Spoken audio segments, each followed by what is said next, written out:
একবার এক মুসাফির রাস্তা দিয়ে যাচ্ছিল। তার কাছে কোনো খাবার ছিল না এবং তিনি খুবই ক্ষুধার্ত ছিলেন। অনেক খোঁজাখুঁজি করেও তিনি কোনো খাবার পেলেন না।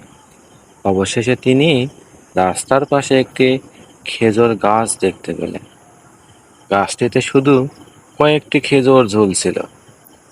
মুসাফির গাছ থেকে কয়েকটি খেজুর নিয়ে নিজে খাওয়ার পরও কিছু খেজুর রেখে দিলেন। তখন একজন অভাবী ব্যক্তি তার কাছে এসে বললেন, আমার কাছে কোনো খাবার নেই, আমি খুবই ক্ষুধার্ত। মুসাফির তার কাছ থাকা খেজুরের অর্ধেকটা ওই ব্যক্তিকে দিয়ে দিলেন। কিছুক্ষণ পরে আর একজন অভাবী মহিলা এসে তার কাছে খাবার চাইলেন।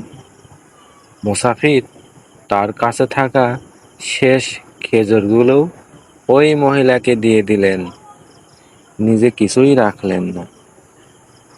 মুসাফিরের মনে কোনো দুঃখ ছিল না, বরং তিনি খুশি মনে রওনা হলেন। পথের কিছুটা যেতেই তিনি এক অচেনা ব্যক্তিকে দেখতে পেলেন, যিনি তাকে বললেন, তুমি মহানুভব দেখিয়েছ এবং তোমার খেজুরগুলো অন্যদের দিয়েছ। আল্লাহ তোমার জন্য আরো বরকত রাখিয়াছে। এরপর সেই ব্যক্তিটি তাকে একটি ঝুড়ি উপহার দিলেন, যা খেজুরের পূর্ণ। মুসাফির বুঝতে পারলেন এটা আল্লাহর পক্ষ থেকে তাকে মহানুভবতার প্রতিদান। মুসাফির খেজুরগুলো নিয়ে আল্লাহর শুকর আদায় করলেন এবং শিখলেন যে দান করলে আল্লাহ সব সময় বেশি খুশি হন।